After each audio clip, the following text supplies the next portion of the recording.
When James Stockdale's plane was shot down in Vietnam, he was captured and tortured for information while in prison. He ended up staying in that prison for almost 8 years under brutal conditions along with his fellow inmates. In this space though, he became a leader, never losing faith. Eventually, he was released back to America and into the arms of his wife.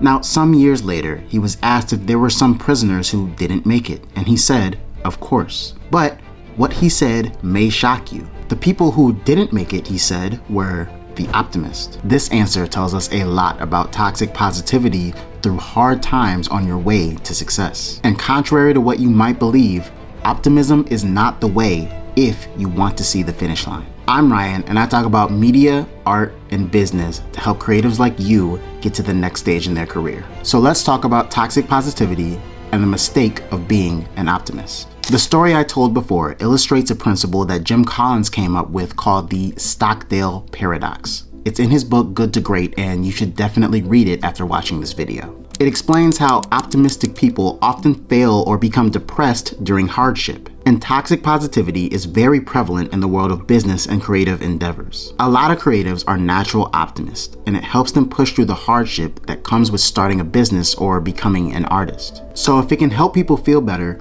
why is optimism so detrimental? Well, the problem is that optimism often requires you to ignore the reality of your situation in order to stay positive.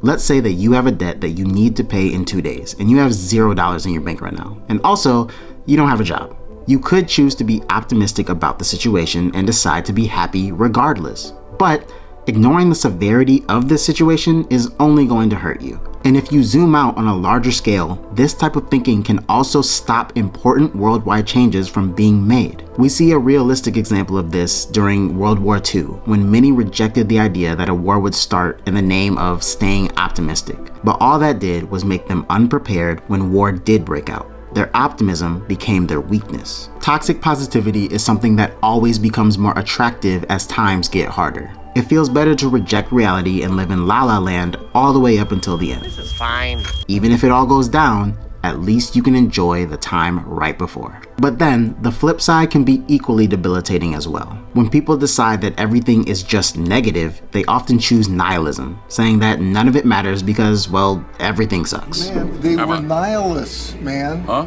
They kept saying they believed in nothing. And while there may be some truth to what they say, it does nothing to help the situation, and it's just as much a weakness as optimism can be. Optimists are held back by their rejection of reality, and pessimists become slaves to their circumstances. Instead, the answer lies somewhere in the middle between rejection and acceptance. And that paradox is exactly how Stockdale survived grueling conditions for 7.5 years. So, going back to our original example, instead of rejecting the fact that you are in deep debt, accept it. Accept the brutal facts for what they are.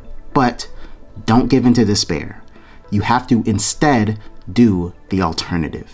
The alternative to toxic positivity is something I call realistic defiance. Let me explain.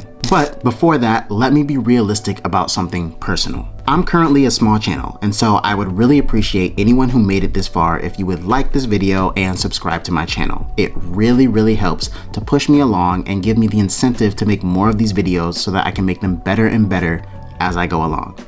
Now that we got that out of the way, let's move on with the video. Realistic defiance is where you accept the brutal truth of your situation and all that comes with it, but you have the willpower and the faith to believe that you will overcome it eventually. You're not being overly optimistic about a time frame or that you will magically find success, but you're determined to see it through even as it gets harder. With Stockdale, he said that the optimists in his prison camp held faith that they would be out very soon. They said they'd be out by Easter, and that day passed. Then they said they'd be out by Christmas, and that day passed. And then, after over a year passed, they had no more hope left.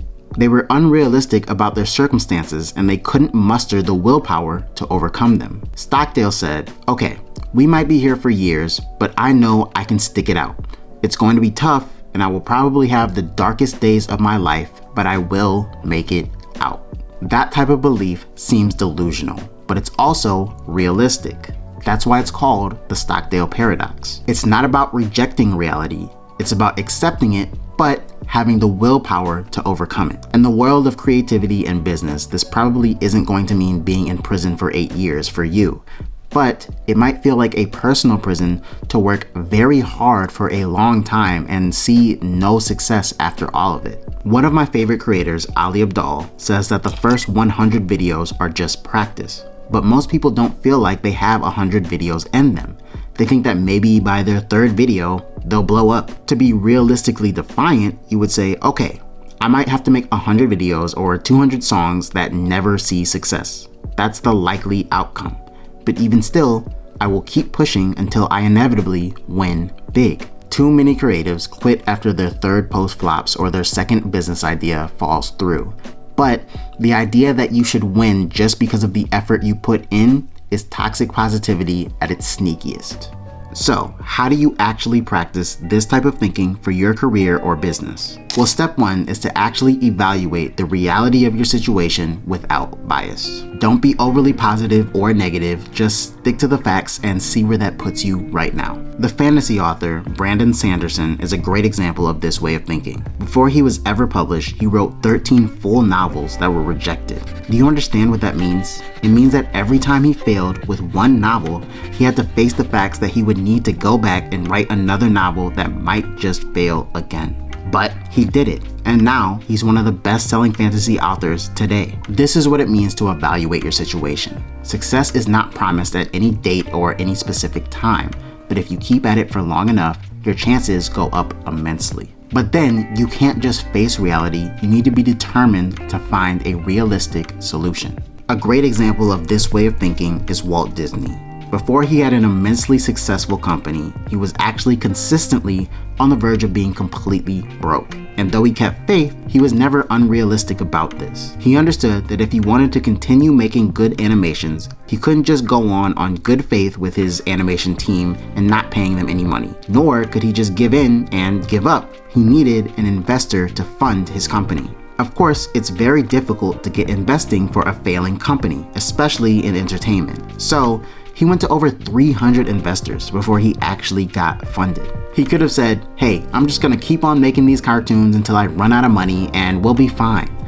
But he was realistic about his situation, and he was able to get the funding and then produce way better films than he had done with his own small and dwindling budget. Then finally, you need to put measures in place to help you actually deal with these harsh terms that are going to come your way. And you have to be able to deal with them in a realistic way. When Stockdale was in prison, he knew that they would be tortured for information, and he also knew that no matter your willpower, every man has their breaking point. He told himself and his men to understand their breaking point, and then to determine the pieces of information that they would give away when that breaking point was reached. This way, they had a level of control of what info they were leaking without leaking too much, but it was unrealistic to believe that they would never say anything. When working on your business, you need to put similar measures in place to have a level of control even when things are completely out of control. For instance, if you're trying to lose weight, instead of saying you'll never eat unhealthy food again, establish cheat meals to help you control your own impulses. Or if you're trying to go full-time with your creative hobby, finding a job that gives you more free time to work on your craft is more realistic than quitting and trying to make it big within the next month. Hey, listen, I quit. Finding and understanding your limits in comparison to your situation is just as important as having the willpower to overcome that situation. You're going to have bad days, failed creations, and times where you're going to have to sacrifice to survive. Put measures in place to prepare for those times so that you don't completely crumble under the pressure when they come. Toxic positivity ultimately is a trap. It makes you feel good without letting you prepare for the bad situation that you might be in. If you're in a tough position in life, or if maybe you feel left behind, the answer is not to just be overly optimistic and let life take care of it.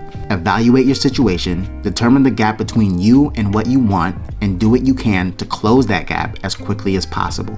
Both negativity and positivity can be destructive when used wrongly. And let me be clear, I'm not telling you to avoid optimism entirely. In certain situations, you have to tell yourself positive things just to get through it in your own head.